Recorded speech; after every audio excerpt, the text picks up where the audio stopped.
Hello बच्चा लोग, मैं हूं Taruni Verma from VN coaching classes. और लास्ट लेक्चर में हमने इंडस्ट्रियल लॉ में कवर किया था कैलेंडर ईयर तक कि कैलेंडर ईयर हम किसको बोलेंगे इस वाले एक्ट के अकॉर्डिंग, ठीक है। और हम इसी कवर्स कर रहे हैं कि जो इसके टाइटल्स हैं, जो इसकी डेफिनेशंस हैं या कुछ चीजें हैं, अगर आपको एक्ट में पढ़ने के लिए मिली तो उसका मीन क्या है, ठीक है। चलिए, चाइल्ड चाइल्ड सेक्शन 2C। मैंने आपको मेरे लेक्चर में पहले ही बता दिया था कि आपको सेक्शंस नहीं छोड़ने हैं, सेक्शंस आपको अच्छे से याद करने हैं। जितने अच्छे से आप सेक्शन लिखेंगे, जितने एक्यूरेट आप सेक्शंस लिखेंगे, आपको उतने ही अच्छे मार्क्स मिलेंगे, ठीक है। Child section 2C, age of 15 not completed, मतलब कि ये है कि एक कोई भी ऐसा इंसान जिसने अपनी एज के मतलब जो कि 15 साल का ना हुआ हो उसको बोलेंगे चाइल्ड, ठीक है। और जिसकी उम्र 15 से 18 के बीच हो उसको क्या बोलेंगे, एडोलेसेंट, ठीक है। और कॉम्पिटेंट पर्सन का मतलब ये होता है कि किसी भी चीज की कॉम्पिटेंट है, मतलब वो कर सकता है, ठीक है। पर्सन या फिर इंस्टीट्यूशन, कोई भी पर्सन या कोई भी इंस्टीट्यूशन जिसको कि चीफ इंस्पेक्टर ने रिकॉग्नाइज किया हो, किस लिए भाई, अगर आप कोई भी टेस्ट है, मतलब वो कॉम्पिटेंट है, उसमें इतनी योग्यता है कि कोई भी उसको अगर टेस्ट दिया जाए, कोई भी अगर इंस्पेक्शन हो या कोई भी एग्जामिनेशन हो, वो उसको मतलब एटलीस्ट कम्पीट कर सके, ठीक है। In the factory regarding to, किस किस चीज के रिगार्डिंग में कि भाई कोई भी ऐसी क्वालिटी है या फिर क्वालिफिकेशन और एक्सपीरियंस है, और ठीक है उस पर्सन की क्वालिफिकेशन और एक्सपीरियंस, और ठीक है, और जो भी फैसिलिटीज उसको उसके डिस्पोजल, इन द सेंस जब वो जॉब छोड़ेगा उस पर उसको क्या मिलेगी। यहाँ पे ये वाला वर्ड डिस्पोजल इंपॉर्टेंट है, ठीक है। और जो सेकंड वाला है, सेकंड वाला पॉइंट में बोलता है कि किसी बंदे की क्वालिफिकेशन या एक्सपीरियंस और उसको जो फैसिलिटीज मिल रही है जब वो एम्प्लॉयड है, ठीक है, जब वो एम्प्लॉयड है उस टाइम उसको जो फैसिलिटीज मिल रही है उसको बोलेंगे कॉम्पिटेंट पर्सन।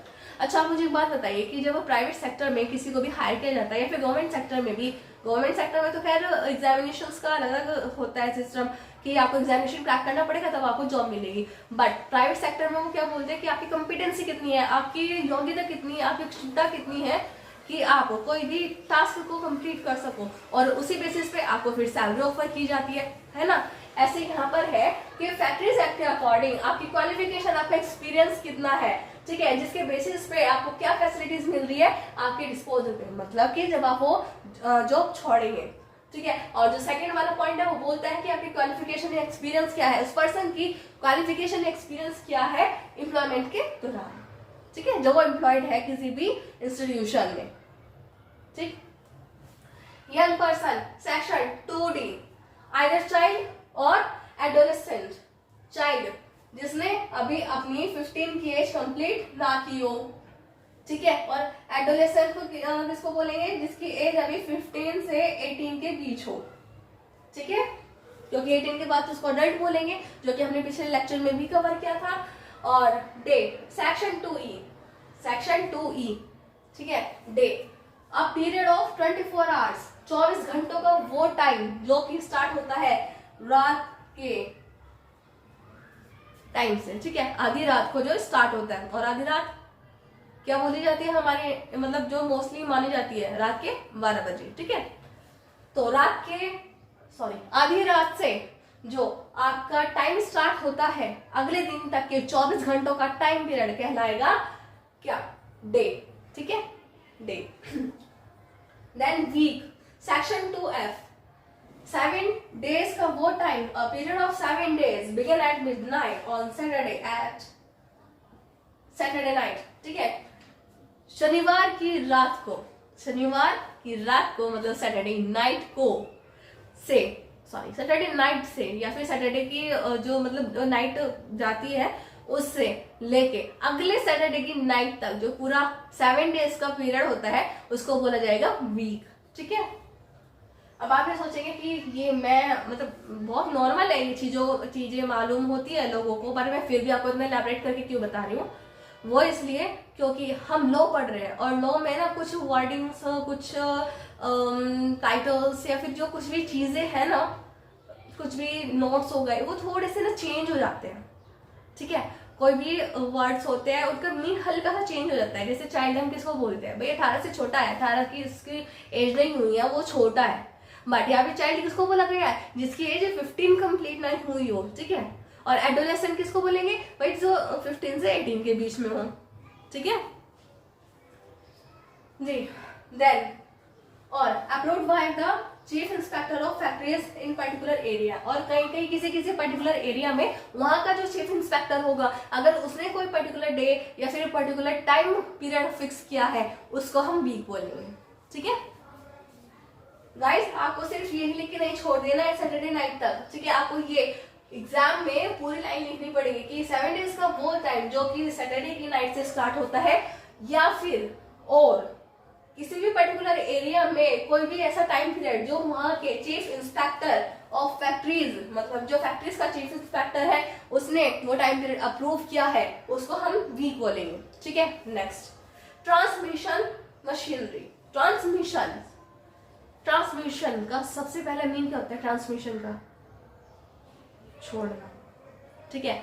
अब मैं आपको एग्जाम्पल बताऊंगी तब इसको आपको बहुत अच्छे से समझ आ जाएगा, ठीक है। आपने कई मूवीज देखी होगी, तो कई मूवीज में ऐसा क्या होता है कि जो पायलट होता है वो तो अपना फ्लाइट चला रहा होता है, बट जो नीचे कंट्रोल रूम होता है वहां से उसको ना कुछ इंस्ट्रक्शंस दिए जाते हैं मशीन के थ्रू। कुछ हेडफोन हो गया या जो भी फैसिलिटी उस टाइम कंट्रोल रूम के पास होगी, वो उसे कुछ मैसेज डिलीवर करता है, छोड़ता है, ट्रांसमिट करता है, ठीक है।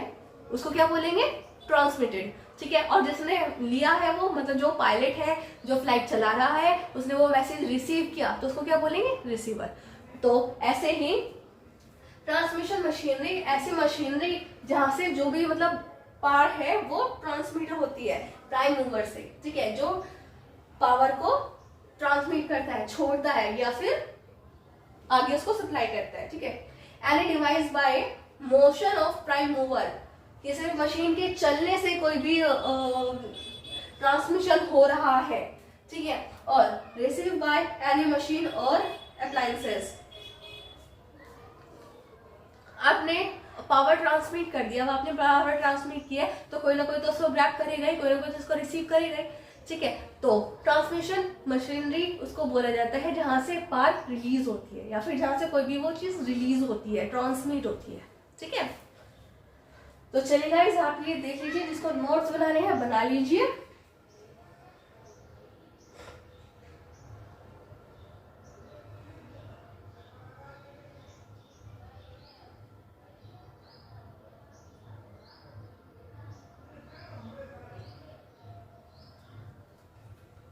ठीक है गाइस, तो आज का लेक्चर हमारा यही कंप्लीट होता है और हम आगे भी कंटिन्यू करेंगे। कुछ इंपॉर्टेंट टर्म्स ये हम जो पढ़ रहे हैं ये एग्जाम में आने के ज्यादा चांसेस रहते हैं, इसलिए हम इसको कवर कर रहे हैं, ठीक है। तो अब मिलते हैं आपसे नेक्स्ट लेक्चर में। Till then like, subscribe and share.